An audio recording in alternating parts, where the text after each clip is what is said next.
Père céleste, nous sommes de nouveau assemblés au nom de ton Fils bien-aimé, le Seigneur Jésus, pour lui exprimer de nouveau notre amour par l'adoration. Nous prions que son esprit vienne parmi nous et donne à chacun de nous une portion de cet esprit qui nous accordera la grâce, qui nous soutient pour achever le voyage et combattre le combat qui nous attend, le combat de la foi. Accorde-le, Père, et romps pour nous cet après-midi le pain de vie, afin de nous fortifier. Car il est écrit, « L'homme ne vivra pas de pain seulement, mais de toute parole qui sort de la bouche de Dieu. » Puissions-nous l'entendre cet après-midi. Au nom de Jésus-Christ, Amen. Vous pouvez vous asseoir. Je tiens à féliciter frère Carlson. Il vient de me laisser monter avec à peine 10 minutes de retard. Il fait des progrès. Encore une semaine de réunion, nous allons simplement... Je serai probablement ici à l'heure. Nous sommes très heureux de ce privilège. Eh bien, ce soir, c'est notre dernier soir pour cette série de réunions. Et je voudrais vous laisser partir à temps pour que vous puissiez prendre votre souper. Je sais que beaucoup d'entre vous appellent ça votre dîner. Mais si, là je dîne, quand est-ce que je souperai? Bon, je parlais à un homme. Il a dit, « Oh, frère Branham, il s'agit d'un dîner. » Oh, vraiment? J'ai dit, « Je veux vous prouver que vous faites fausse route. » J'ai dit, « Nous ne prenons pas le dîner du Seigneur, nous prenons son souper. » Alors nous aimons considérer cela comme celui du Seigneur, comme notre souper. Le souper du Seigneur, ce soir-là, pas le matin ni l'après-midi. C'était son souper, il l'a pris le soir. Alors, eh bien, nous voudrions revenir de bonne heure.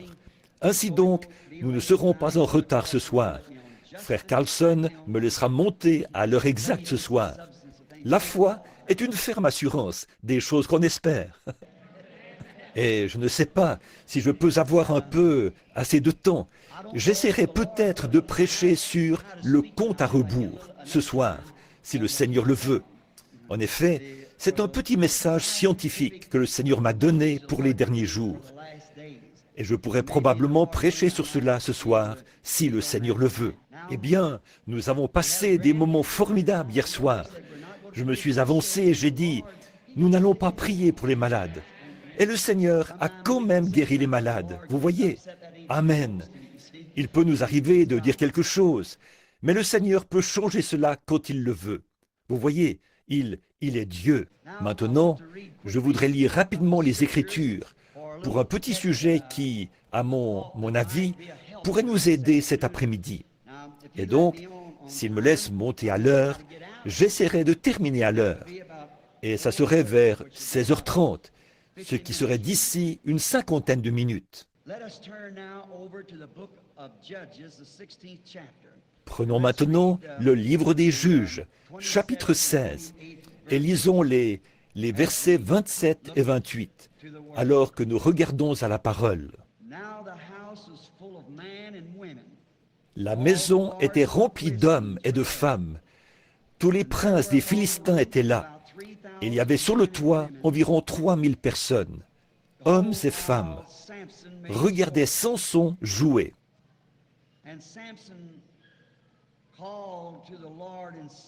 Alors Samson invoqua l'Éternel et dit, « Seigneur, souviens-toi de moi, je te prie. Ô Éternel, donne-moi de la force seulement cette fois, et que je puisse tirer vengeance des Philistins pour mes 2 yeux. » Prions encore.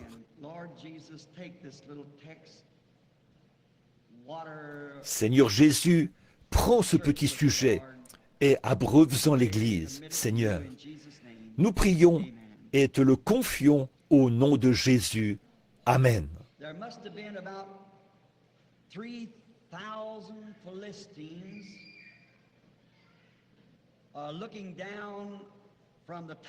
Il y avait probablement 3000 Philistins qui regardaient du haut de la tribune de cette immense arène quand ces 2 personnes sont entrées dans l'arène cet après-midi-là. Il devait avoir fait chaud ce jour-là. Ces gens avaient été là toute la journée. Et là, dans cette grande foule, au haut de cette immense arène construite sous une forme semblable à celle d'un champignon à l'envers, son poteau central au milieu qui s'étendait un peu comme ceci, et ces deux poteaux-là qui soutenaient le tout, tous les spectateurs.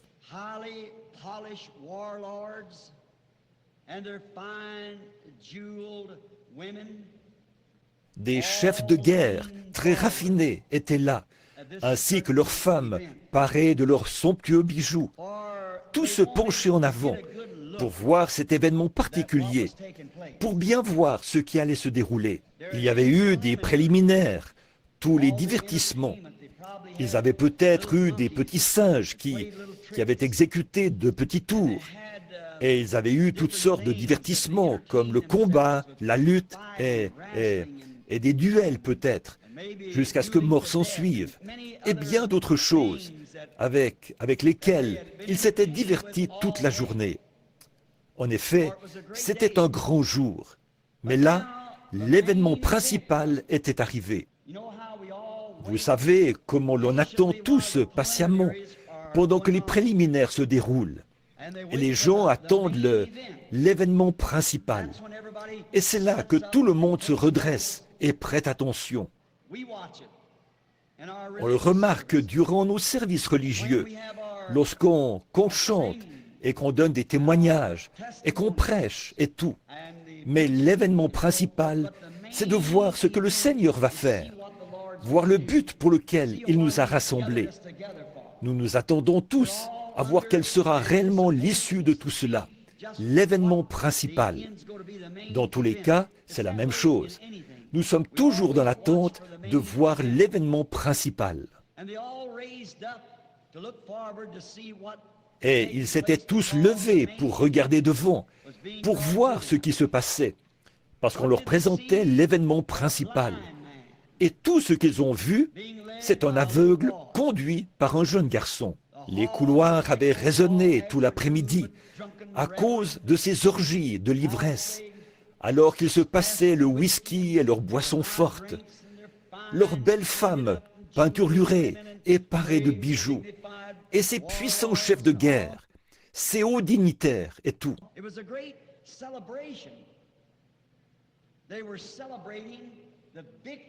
C'était une grande fête. On célébrait la victoire. Oh, je n'aime vraiment pas dire ça. La victoire que Dagon, le dieu poisson, avait remportée sur le serviteur de Dieu. Ça me coûte terriblement de dire cela, mais c'est la vérité. Il célébrait de cette façon-là une victoire sur le serviteur de Jéhovah. Quelle chose honteuse! Des beuveries, des orgies, des femmes peinturlurées et parées de bijoux, et de grands dignitaires. Les feux brûlaient sous le dieu poisson. Quelle grande fête cela devait être!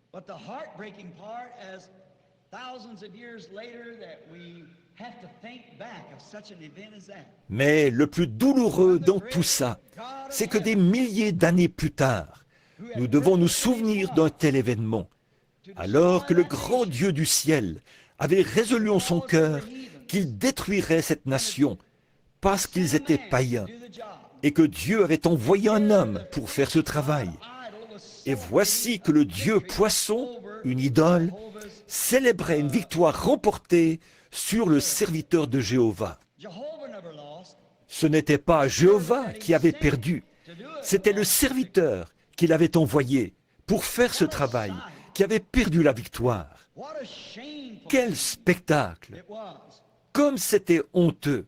Ce garçon a conduit cet homme aveugle qui longeait le couloir en tâtonnant jusqu'à atteindre ces énormes poteaux centraux sur lesquels reposait cet immense champignon à l'envers, ou bien cette sorte de parapluie où les gens regardaient vers le bas, comme ceci, depuis ces sortes de grands piliers en long et en large, qui maintenaient la chose bien en place. Ils étaient faits de pierre, qu'on ne pourrait pas reproduire aujourd'hui. Plus personne ne peut les construire comme ça.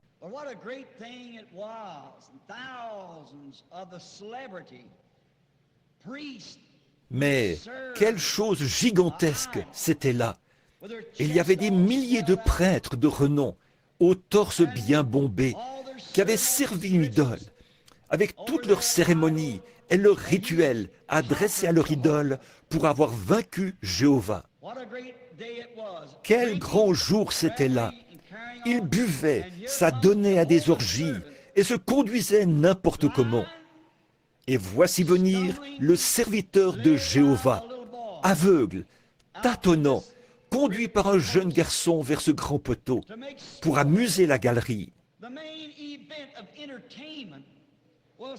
L'événement principal, c'était de se moquer du but établi par Jéhovah, de détruire la nation.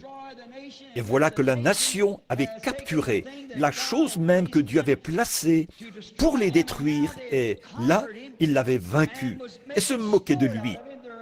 L'événement principal de leur célébration. Ça vous arrache presque le cœur d'avoir à regarder cela, n'est-ce pas? De penser à ce qui a pu.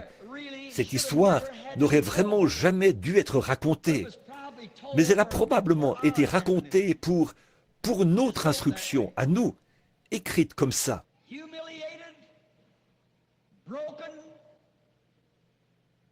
Standing now defeated right between the two posts that held the building. What a symbol that is.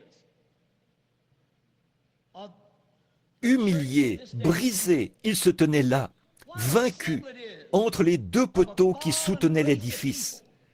Quel symbole c'est de l'Église d'aujourd'hui! Quel symbole c'est d'une race déchue qui s'est livrée au monde et à la chose même que nous sommes censés vaincre.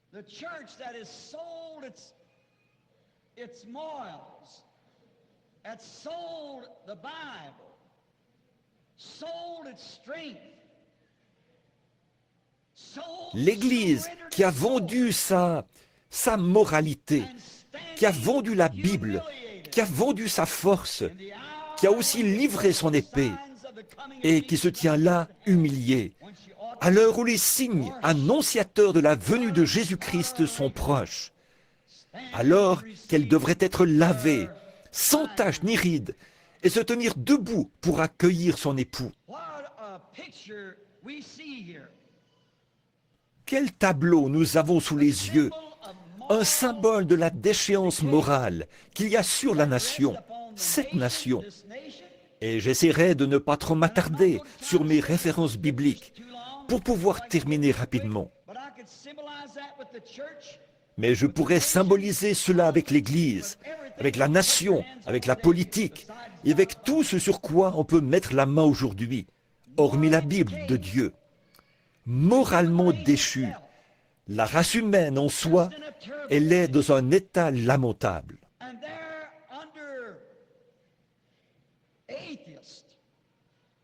Et là, sous les regards des athées et des incroyants, qui se permettent de montrer l'Église du doigt, elle qui devrait avoir le message de ce jour, et de lui demander « Qu'est-ce que tout cela signifie ?»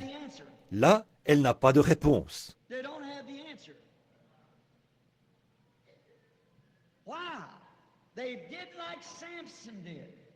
Elle n'a pas de réponse. Pourquoi? Elle a agi comme Samson. Elle a capitulé. En le voyant debout là, on aurait dit, c'est donc lui, Samson? Représentons-nous une image de cela, de ce grand et puissant guerrier. Représentons-le nous cet après-midi. Il avait de larges épaules, une grande carrure.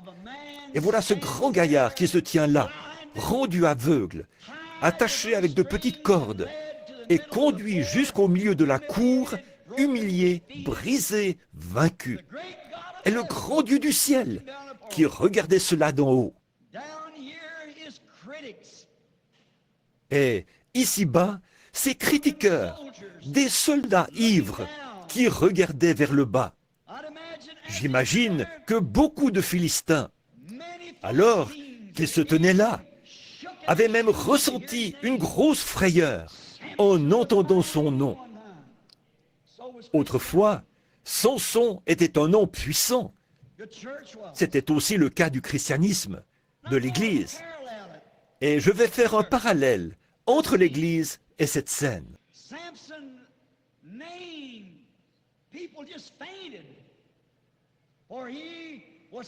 Dès qu'on prononçait le nom de Samson, les gens s'évanouissaient, car ils n'avaient jamais vu un tel homme. Sa force surpassait tout ce qu'il y avait jamais eu dans le monde. Rien de ce qu'ils avaient ne pouvait l'égaler. Beaucoup se souvenaient de lui alors qu'ils le regardaient, se tenant là dans cet état. Beaucoup le regardaient depuis les tribunes et se souvenaient l'avoir vu dans une autre position. Un jour, comme il se tenait là, une mâchoire de mulet à la main, et 1000 Philistins gisant autour de lui, alors que les autres s'étaient enfuis vers les rochers pour s'y abriter. Il se tenait là, il leur faisait signe du doigt. « Allez, venez, si vous voulez goûter un peu à ça. » Mais regardez-le maintenant. Beaucoup de Philistins, alors qu'une prostituée, un soir, l'avait incité à entrer dans la ville de Gaza. Ces derniers avaient pris les énormes portes, qui devaient bien peser des tonnes. Ils l'ont enfermé à l'intérieur et l'ont eu. Ils ont envoyé chercher des soldats et ont dit « Maintenant, nous l'avons eu. Nous l'avons cerné. » C'est ce que le diable cherche toujours à faire. Vous cerner sur un point. Mais souvenez-vous, quand Samson s'est réveillé le lendemain matin, ou cette nuit-là plutôt, quand il a constaté qu'il avait été cerné, il pouvait toucher l'arrière de sa tête et savoir qu'il était toujours un fils de l'alliance de Dieu et que rien ne pouvait le bloquer. Autrefois, l'Église aussi était comme ça. Qu'est-ce qu'il a fait? Il s'est levé, a descendu la rue, a arraché ses portes de leur cavité, les a placées sur ses épaules et monté jusqu'au sommet de la colline et s'est assis. Beaucoup de ceux qui étaient présents cet après-midi-là se souvenaient de cet événement. Mais regardez-le maintenant, rendu aveugle, ridiculisé, un objet de moquerie pour l'ennemi.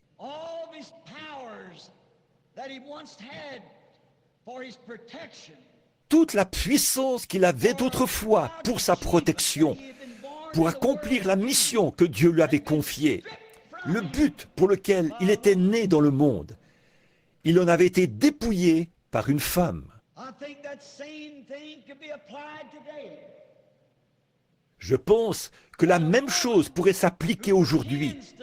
Une femme qui prétend être l'épouse de Christ et qui repose son enseignement sur une coupe remplie des impuretés de ses abominations, de ses fornications. Elle a versé de la coupe de ses fornications dans la bouche de l'Église de Dieu, qui était suscitée pour accomplir ses signes et ses prodiges, selon le dernier commandement de Jésus dans Marc 16. Et nous voyons qu'elle a pris le petit groupe fidèle de Dieu, qu'elle les a organisés ensemble, exactement comme elle l'avait elle-même fait, et qu'elle les a dépouillés. Ils renient ceux qui ont fait la force. Ils renient le Saint-Esprit. Ils renient la puissance de parler en langue. Ils renient la puissance du Saint-Esprit, de ressusciter les morts, de guérir les malades et de chasser les démons. Et maintenant, les Philistins sont sur toi. Que vas-tu faire maintenant que tu es dépouillé? Oh, ce qui a dû traverser l'esprit de cet homme. Nous avons vu ce qui avait dû traverser l'esprit des Philistins. Ils l'avaient connu. Eh bien, j'en entends un s'approcher peut-être de l'autre et dire « Je me souviens du temps où, dès qu'on disait « Samson », tous les Philistins fuyaient comme des rats vers un trou. J'ai entendu dire qu'autrefois, 1000 hommes marchaient dans le désert. Et dès qu'on disait « Samson arrive », Ils jetaient leurs armes. Elles couraient se mettre à l'abri aussi vite que possible. But now look at him. He's in a Mais regardez-le maintenant. Il est dans un état lamentable, attaché. Tout ça parce qu'il a fait des compromis avec une femme.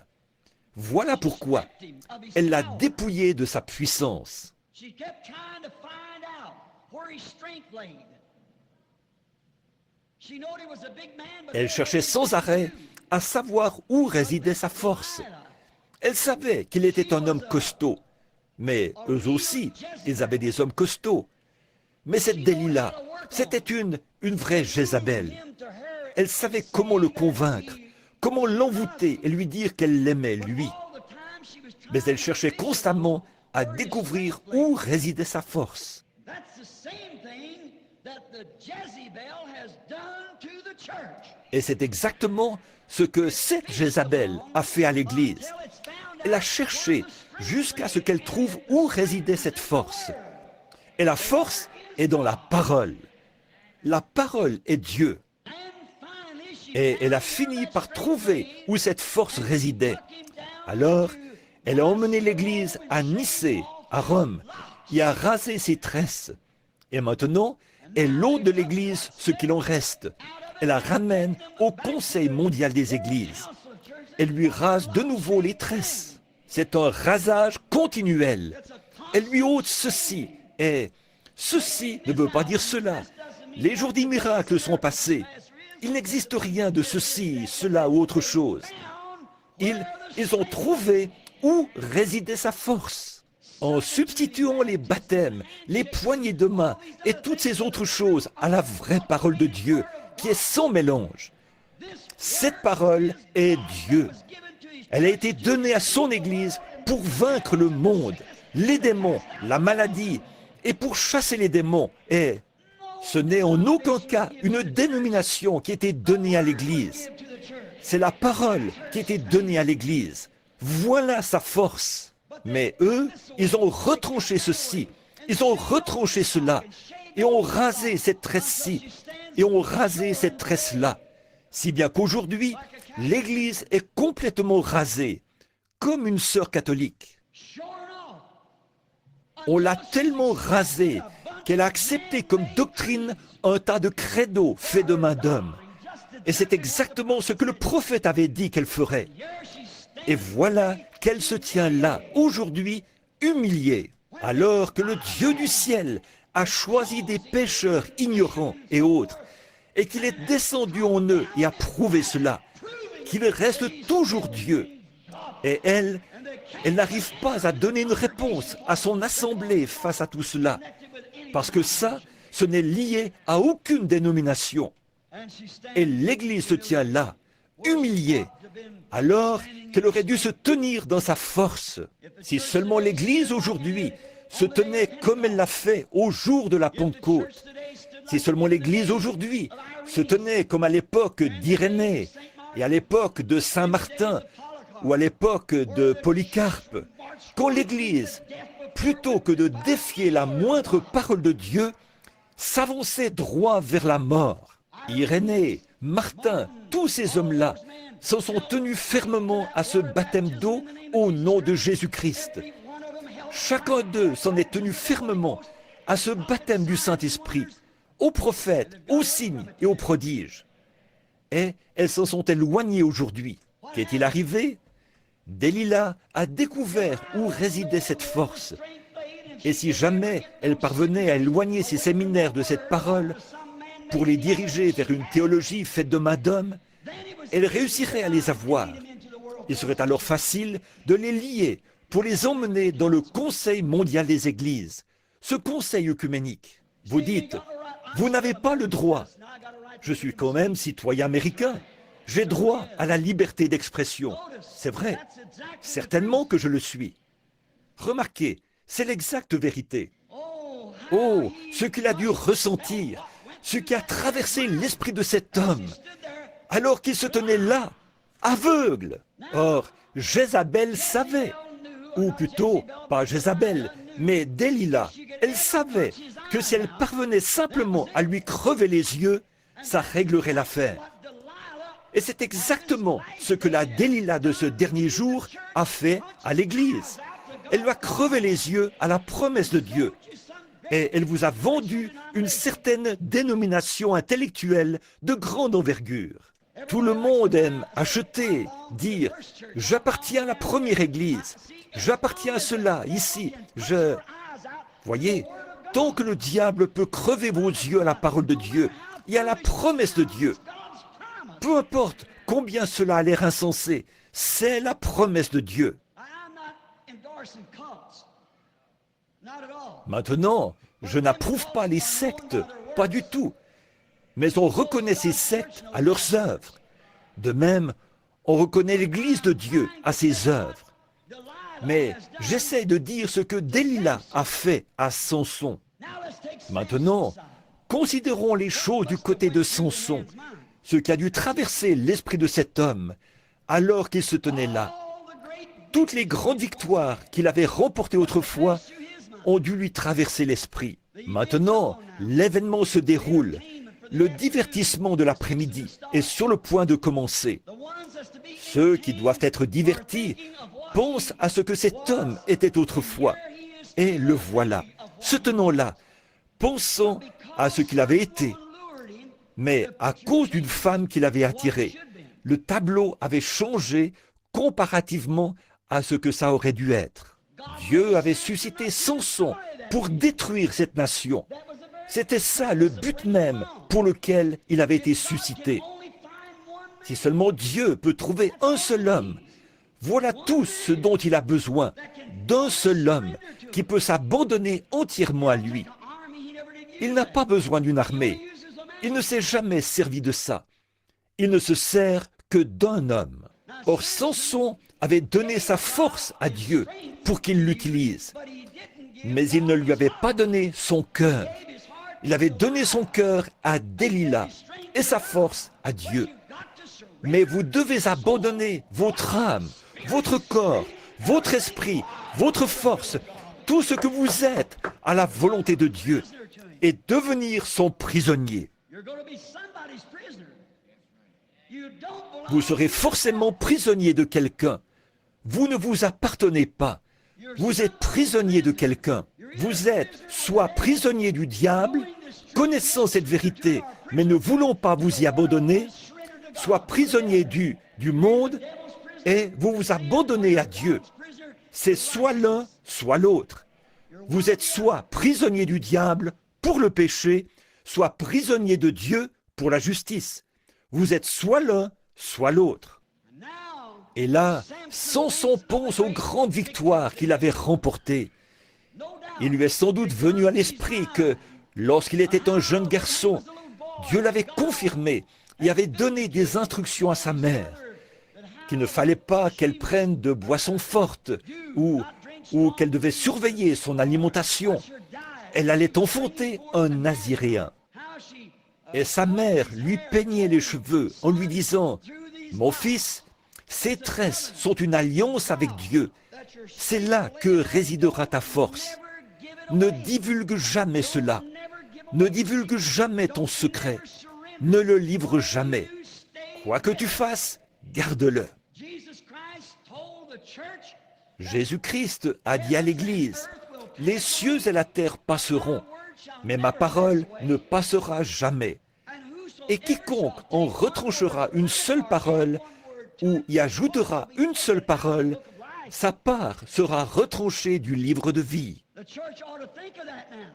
L'Église devrait y réfléchir maintenant, alors que nous sommes dans ce chaos, en cette heure qui précède la venue du Seigneur Jésus d'un moment à l'autre pour un enlèvement.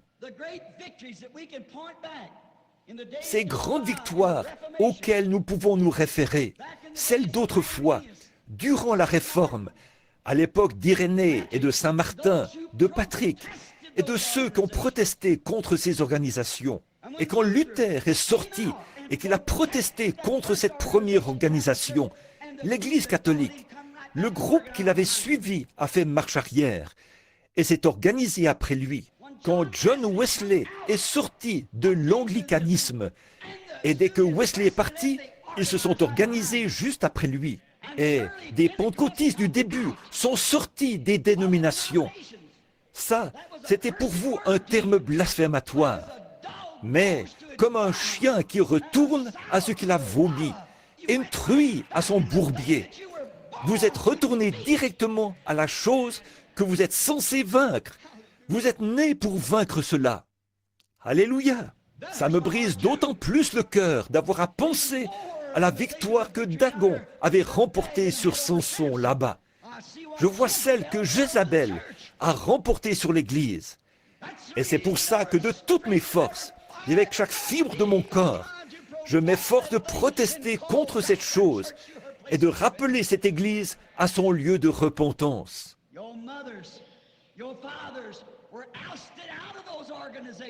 Vos mères, vos pères ont été mis à la porte de ces organisations. Ils en sont sortis et ont protesté contre elles. Et voici que leurs enfants ont fait demi-tour et sont retournés à la chose d'où ces derniers étaient sortis. Voilà bien le portrait de Samson, de ce que Delilah a fait. Nous devrions vraiment laisser les pensées de ces grandes victoires traverser notre esprit. Je n'ai pas le temps d'aborder tout ça si je veux tenir ma parole envers vous. Et Dieu l'avait suscité dans ce but. Et le voilà qui se tient entre ces deux poteaux, rendu aveugle, vaincu, humilié. Il restait le même grand gaillard qu'il avait toujours été, mais sa force avait disparu.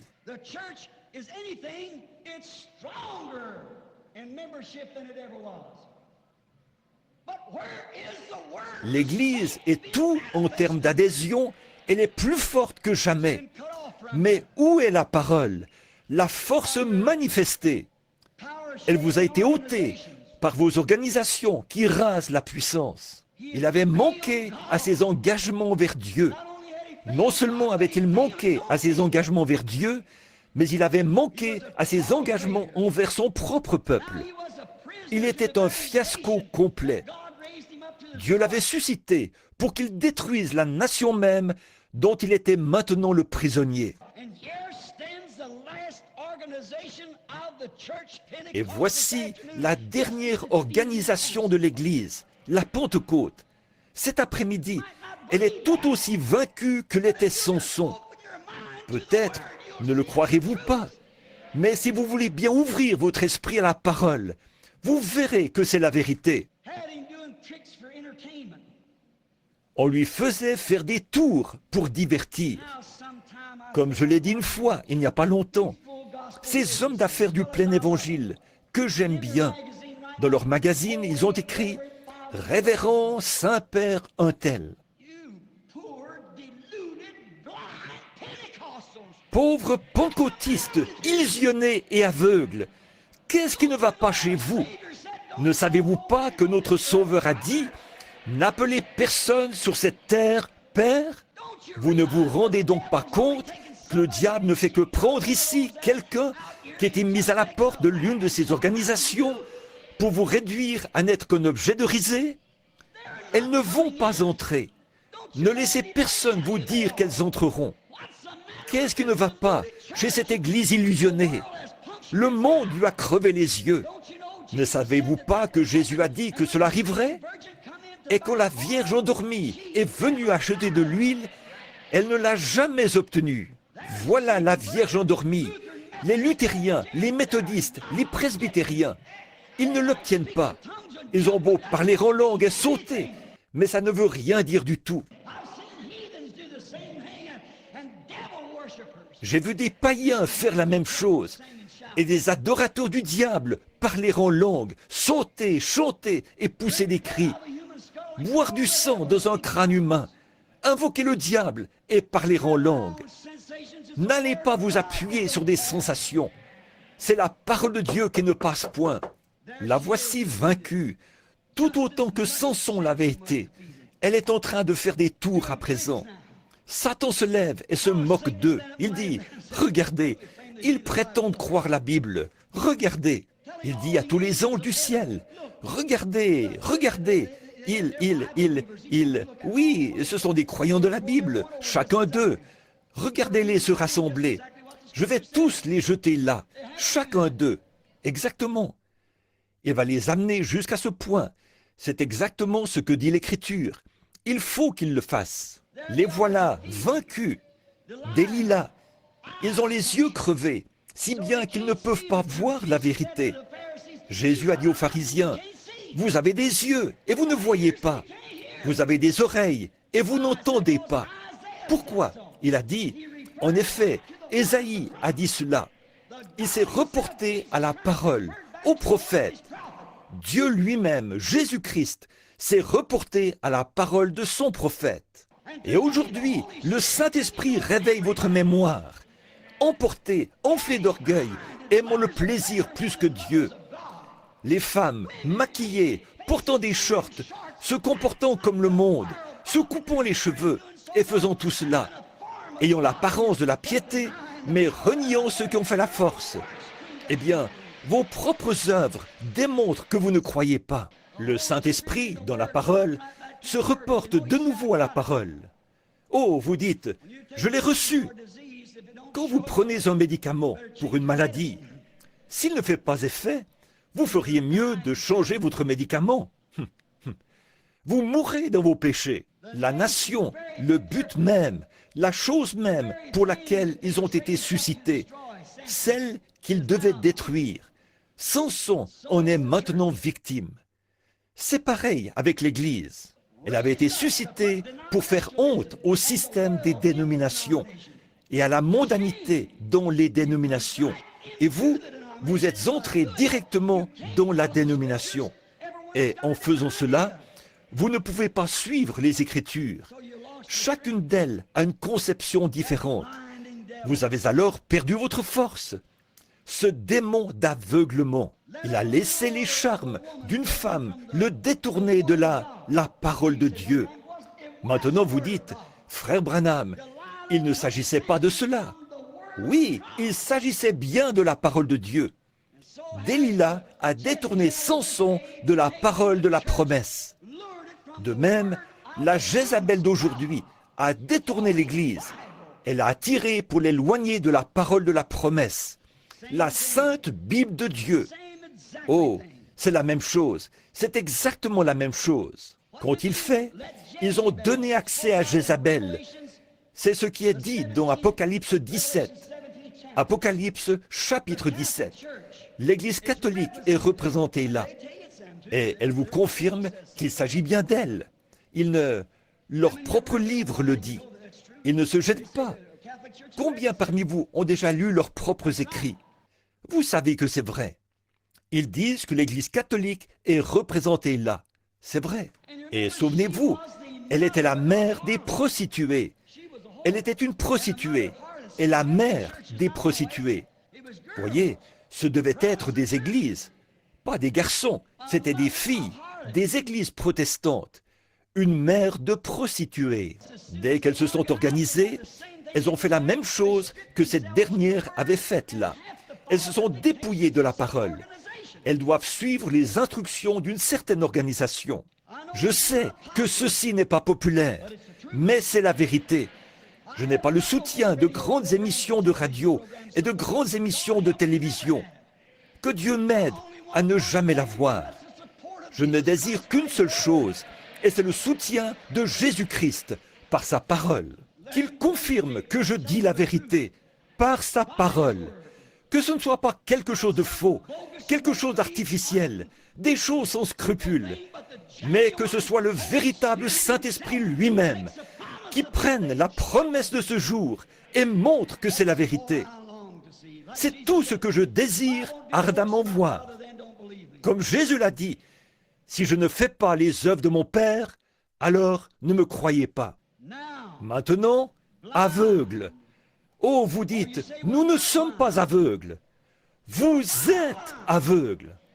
La Bible dit que vous l'êtes. Tout lecteur de l'Écriture sait que ceci, c'est l'âge de l'Église de Laodicée. Combien croient cela?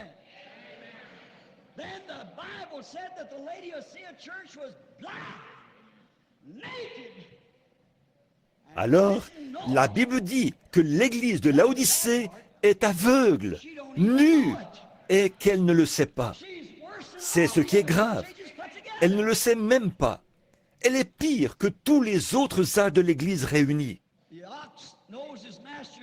Le bœuf connaît la crèche de son maître, ou l'étable, et la mule connaît sa crèche. Et il a dit, mon peuple ne connaît rien. Aveugle, spirituellement aveugle. Aveugle à quoi? À la parole de Dieu. Tout aussi aveugle qu'ils peuvent l'être. Ils ne veulent pas voir cela. Et si vous leur dites ces choses, ils répondent, « Oh oui, je compte bien le faire. » Mais pas un seul d'entre eux ne le fait. Ils ne peuvent pas le faire et garder leur association dans une organisation. Automatiquement, ils se feront virer. La voilà. Delilah lui a rasé les tresses. Maintenant, il a les cheveux coupés. Comme les femmes qui sont là-dedans, c'est la même chose. Maintenant, regardez-les, vaincus, tout comme elles l'étaient autrefois.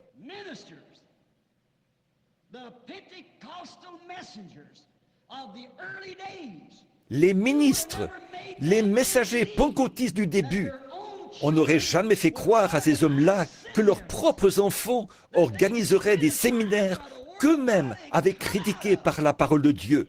Et d'où ils étaient sortis? C'est vrai. Qu'avons-nous obtenu par ces séminaires?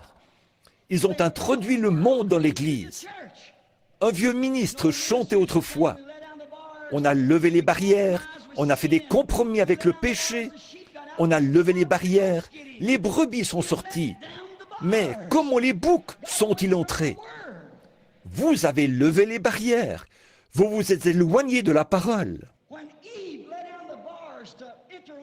Quand Ève a levé les barrières au raisonnement intellectuel de Satan, la mort est entrée. Et les barrières avec lesquelles Dieu l'avait barricadée, c'était sa parole de la promesse. Et nous avons substitué autre chose, un credo à la place de la parole.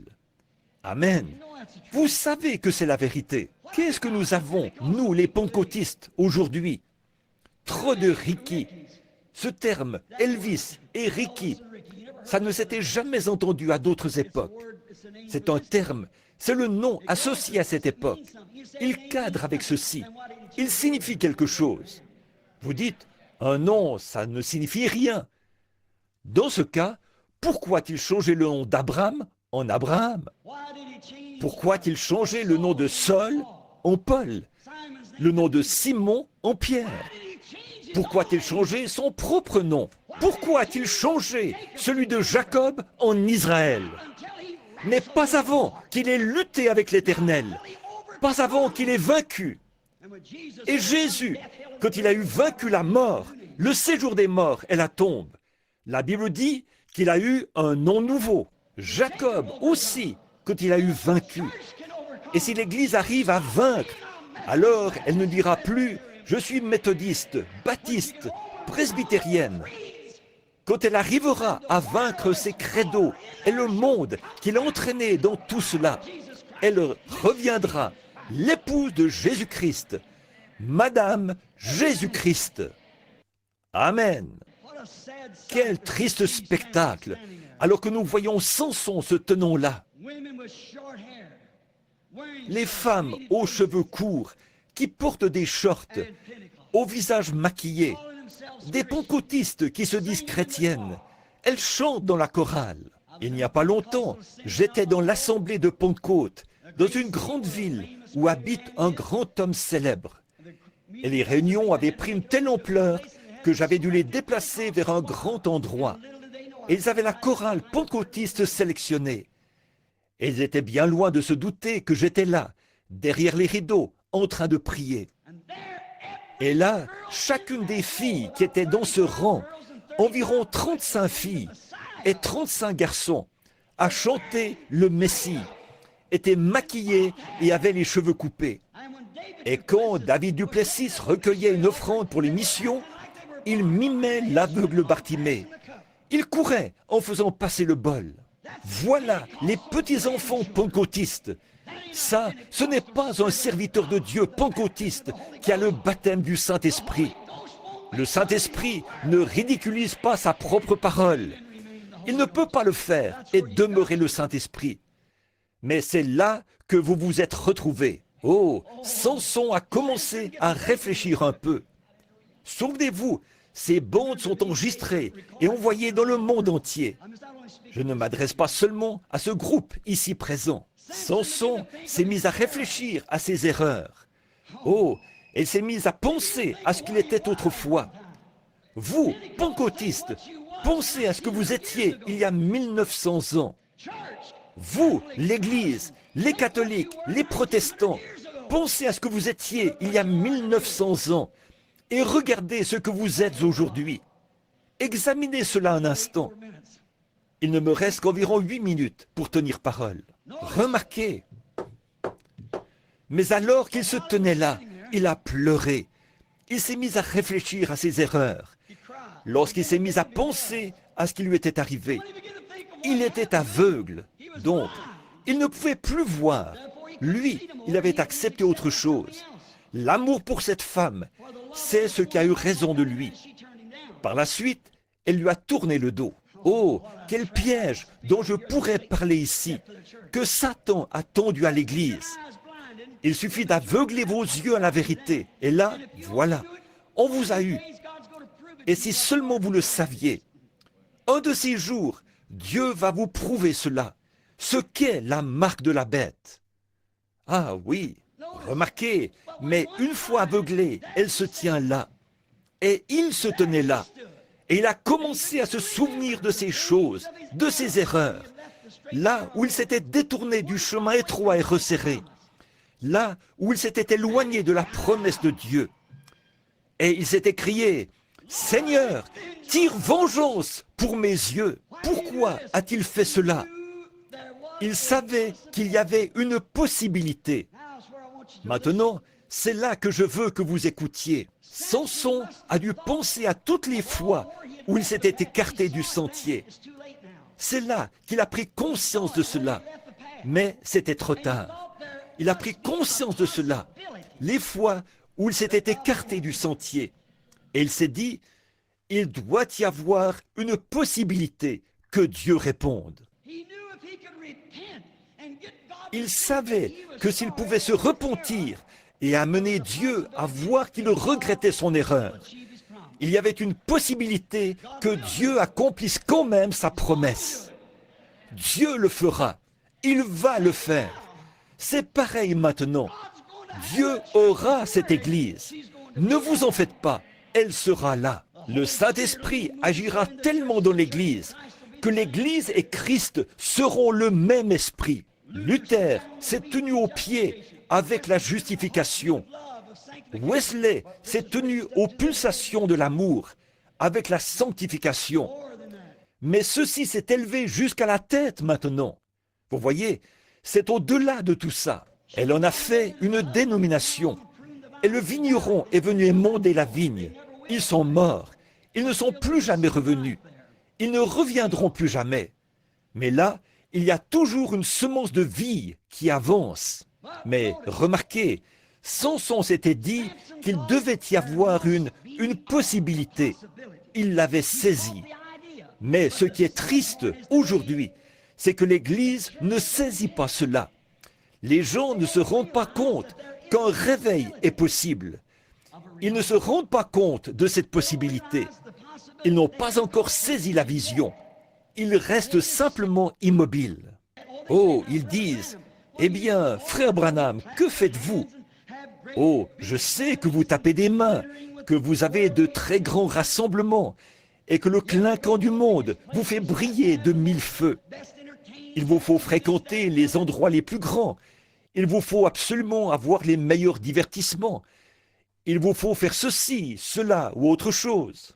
Il faut que votre pasteur soit un érudit de séminaire avec un doctorat.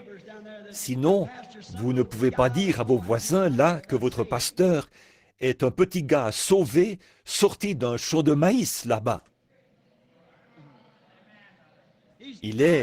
Notre pasteur est le docteur en droit un tel. Pour moi, ça veut simplement dire qu'il est plus éloigné de Dieu. C'est tout.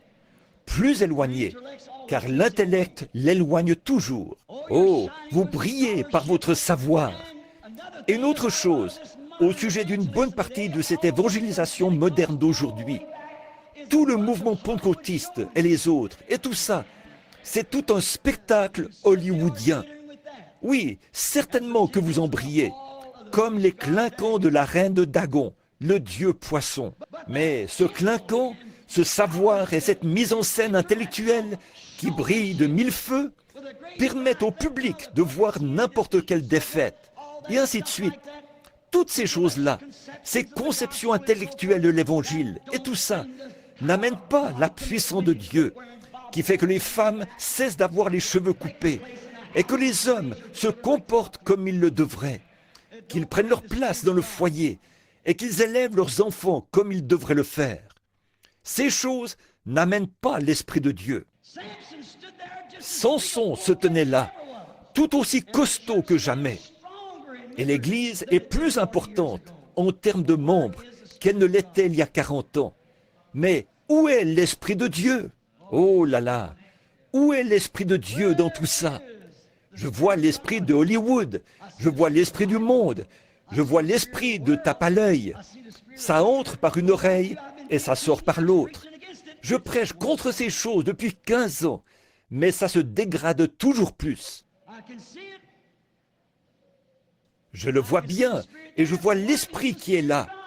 Mais où est l'esprit de Dieu qui peut saisir Dieu, qui peut reconnaître la parole elle-même quand elle est manifestée, qui peut reconnaître la vérité? Seul l'Esprit de Dieu peut faire cela.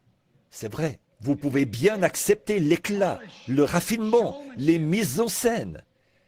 Le physique de Samson était toujours aussi imposant, mais sa force lui avait été enlevée. L'Église, la Pentecôte d'aujourd'hui, se tient là. Il y a 3 ans, je crois, le journal de l'Église catholique, le visiteur du dimanche, a déclaré qu'il faisait 1 million de conversions à la religion catholique en une année. Mais que l'Église pentecôtiste en faisait plus que ça, 1 500 000. Eh bien, qu'avez-vous obtenu en faisant cela? J'aimerais mieux en faire 5 qui pourraient abandonner leur vie à Christ. Il peut accomplir plus de choses avec 5 hommes ou un seul homme qui s'abandonne qu'il ne le pourrait avec 40 millions là qui sont dehors. Que signifie membre? Ça veut tout simplement dire autre chose, que vous êtes aveuglé et que vous donnez encore plus de force à la prostituée. C'est vrai. Remarquez, l'Église, aujourd'hui, n'est pas disposée à payer le prix. Samson a fait le genre de prière qu'il fallait. Seigneur, que je meure avec cet ennemi. Oh là là, voilà, vous ne voulez pas mourir à votre orgueil. Vous ne voulez pas mourir aux choses du monde.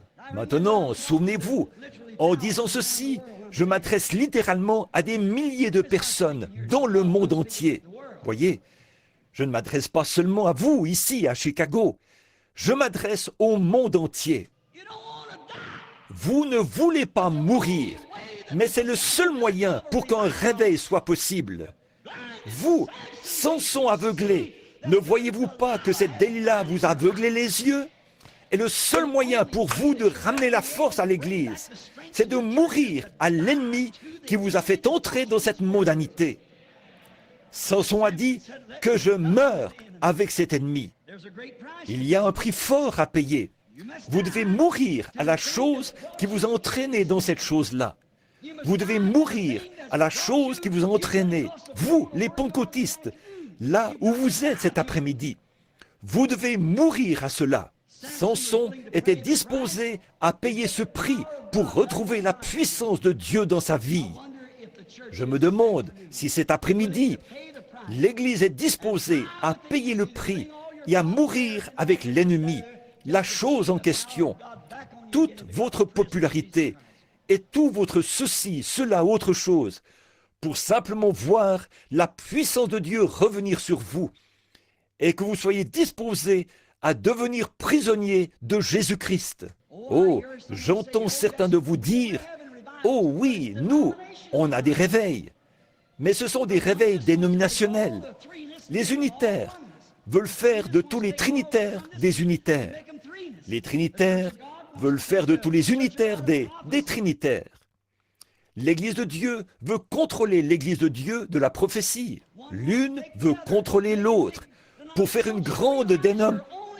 Vous ne vous rendez pas compte que vous êtes seulement en train de satisfaire les hommes. Nous sommes frères. Aucune dénomination ne peut séparer l'amour de Dieu. Nous sommes frères. À ceci, tous connaîtront que vous êtes mes disciples, si vous avez de l'amour les uns pour les autres. Vous dites, dans ce cas, pourquoi criez-vous contre eux? L'amour est correctif. Si l'amour ne corrige pas, alors ce n'est pas de l'amour. Si vous voyez votre enfant là, dans la rue, et que vous ne lui donnez pas une petite stimulation du protoplasme postérieur, vous n'êtes pas un bon papa. Mais une vraie mère ou un vrai papa lui donnera une fessée, lui fera savoir qu'il doit quitter la rue ou périr. Ça, c'est le véritable amour. Mais dire, Junior, mon chéri, je ne sais pas, toi peut-être que tu ne devrais pas être là-bas à cette heure de la journée, le temps de la faim, alors que les voitures roulent assez vite. Oh, non-sens! Espèce de prédicateur efféminé qui n'a pas l'audace de prendre la parole de Dieu pour appeler les choses par leur nom. Noir, c'est noir, et blanc, c'est blanc.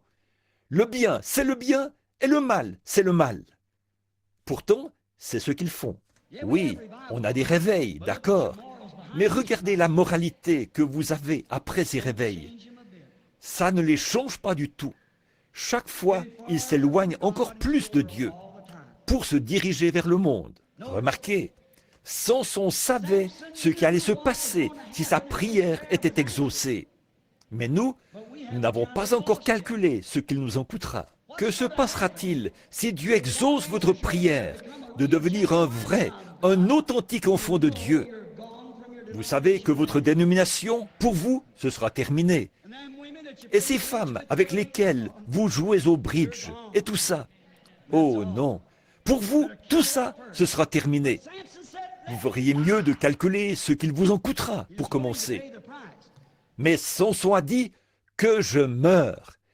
Il était disposé à payer le prix. Et il savait. Maintenant, écoutez bien cette observation. Il savait que sa condition rétrograde actuelle n'aurait jamais pu répondre aux défis de cette heure-là. Pourtant, quant à ses muscles, il était un homme, tout autant qu'il était autrefois. Sa carrure était tout aussi imposante que jamais. Ses muscles étaient tout aussi gros qu'ils l'étaient autrefois. À n'importe quel moment, il pouvait gonfler les muscles de ses bras. Ils étaient probablement plus gros qu'avant, parce qu'il avait broyé le fait de plus dur labeur. On a de meilleures églises, de meilleurs bâtiments, et tout ça. Mais où est notre force d'un point de vue spirituel? Oh, on pourrait faire un vote dans la nation. Bien sûr, on pourrait faire ces choses, mais ce n'est pas de ça que je parle. Je parle de la présence de Dieu reconnue parmi nous. Voilà ce qui devrait être notre raison de vivre. Il savait que son état de rétrograde ne pouvait pas répondre aux défis de cette heure-là. L'Église aussi est consciente de cela maintenant. On ne peut pas y arriver dans cette condition. Vous ne pouvez pas y arriver. La dénomination ne peut pas confirmer la parole. Elle nie la parole. La dénomination en soi nie la parole dès lors qu'elle devient une dénomination. C'est cette chose-là elle-même qui, dès le départ, vous fait complètement passer de l'autre côté. Elle nie la parole. Tout le temps, il ne me reste qu'une ou deux petites minutes. Mais remarquez, alors que je me dépêche maintenant pour tenir parole, pendant tout le temps où ils se tenaient tous là, ces pensées traversaient leur esprit. Et j'espère qu'elles traversent le vôtre. Ils n'ont jamais remarqué le moment où ces pensées ont traversé l'esprit de Samson. Peut-être qu'ils se sont fait passer la bouteille, qu'ils ont encore bu un coup. Leur belle femme hollywoodienne était là, cigarette au bec, s'il existait quelque chose de semblable à cette époque-là. Je ne pense pas qu'ils étaient descendus si bas à cette époque-là, mais elles s'étaient relevées les cheveux et avaient bu un autre coup et criaient « Salut Joseph » ou « Jean » ou « vous là-haut, là-bas ». On a joué aux cartes ensemble hier soir. On a participé à une grande fête. Il y a une possibilité que Dieu veuille m'exaucer. Il y a une possibilité. Et comme il y pensait, les Philistins n'avaient pas fait attention à lui, alors que ce jeune garçon avait détaché ses mains et avait reculé. Il avait dit « Place mes mains sur le poteau ». Il y a une possibilité. Oh là là, j'aimerais que l'Église voie ça. Un véritable réveil est possible. Qu'a-t-il fait? Il a levé ses orbites. Il n'avait plus Dieu, vers Dieu. Ils n'ont jamais remarqué le mouvement de ses lèvres, alors qu'il se confessait sincèrement. Nous n'avons pas simplement besoin d'un faible « Seigneur, pardonne-moi, ainsi que Jim, Joe et chacun de nous. Amen ». Nous avons besoin d'un nettoyage sincère, de la chair au concierge. Ils n'ont jamais remarqué les larmes qui coulaient de ses orbites, où se trouvaient ses yeux autrefois. Ils n'ont jamais remarqué le mouvement de ses lèvres. Ses yeux, les larmes salées qui coulaient de ses orbites. Il voulait que Dieu confirme une fois encore sa parole, pour prouver, comme je le dis à cette Delilah d'aujourd'hui, ou plutôt à ce Samson, Jésus-Christ est le même hier, aujourd'hui et éternellement. Une fois encore, pensait-il, ça arrivera. Pas une nouvelle dénomination, pas une nouvelle branche sectaire, mais une parole confirmée de toi, ô Dieu. Tu es toujours Dieu, je le sais. Je suis aveugle, je me suis écarté du droit chemin. Je ne suis pas digne de vivre. Que je meure avec cet ennemi. Tu m'as suscité pour que je le détruise. Et j'ai manqué à mon devoir envers toi, Seigneur. Mais tu peux encore m'exaucer. C'est possible. Une fois encore, Seigneur. Une fois encore. Il a prié très sérieusement. Il savait ce qui allait arriver. Seigneur, seulement cette fois encore, une fois encore, que je vois Jésus-Christ tel qu'il était hier. Quand il faisait cette prière, les larmes coulaient sur ses joues. C'était une confession en toute sincérité. C'est ce dont l'Église a besoin. Confessez que vous êtes dans l'erreur. Ne vous souciez pas de ce que le docteur Jones dit, ni de ce que n'importe qui d'autre dit. Si vous êtes en dehors de la parole de Dieu, confessez-le. Confessez que vous êtes dans l'erreur. Criez, une fois encore, Seigneur. Une fois encore. Une fois encore, Seigneur. Une fois encore. Tire vengeance de ces dénominations pour mon aveuglement. Et donne-moi la force, Seigneur, de secouer ce monde dénominationnel avec ta confirmation. Donne-moi la force, Seigneur. Démontre-le une fois encore. Il savait ce qui allait se passer si sa prière était exaucée. Il le savait. Et très sérieusement, il a crié, « Une fois encore, Seigneur !»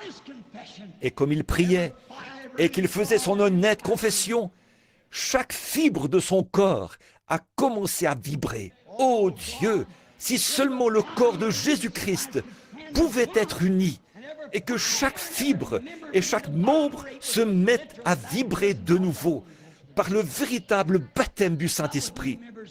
Pas par de nouveaux membres, ni par une poignée de main, ni par un quelconque credo. Alors que la force commençait à se propager dans ses gros muscles, chaque fibre a commencé à se contracter. Il a commencé à se sentir revivre et il a pivoté.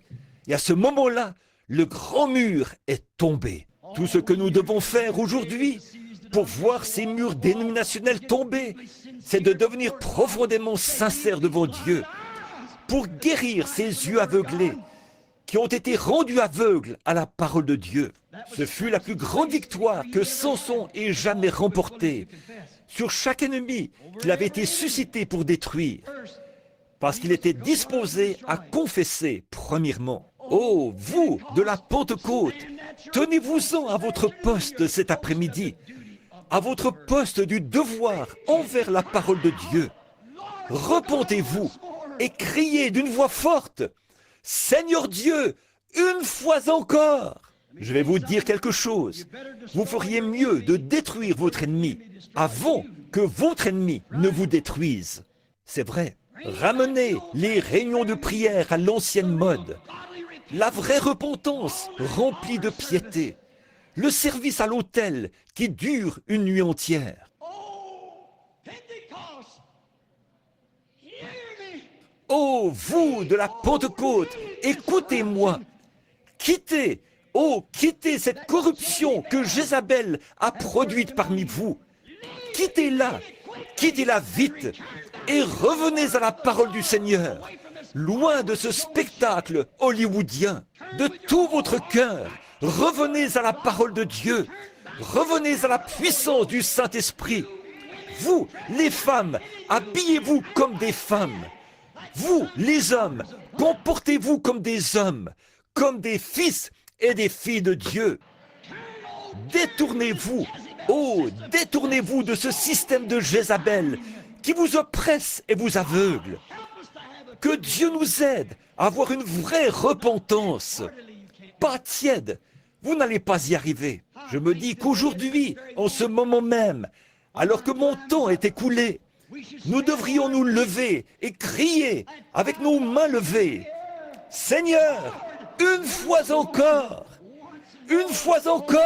ô Seigneur, une fois encore, levons-nous, tous ceux qui sont disposés à le faire, à voir un réveil, tous ceux qui sont disposés à mourir à ce spectacle hollywoodien, tous ceux qui sont disposés à mourir, à voir la puissance de Dieu venir à Sion avec joie. Sur toutes ces montagnes saintes, il ne se fera ni tort ni dommage. Levons les mains et crions, une fois encore, Seigneur, une fois encore, Seigneur, une fois encore, Seigneur, une fois encore, Seigneur, envoie le Saint-Esprit avec un vent impétueux, comme tu l'as fait au jour de la Pentecôte. Amen.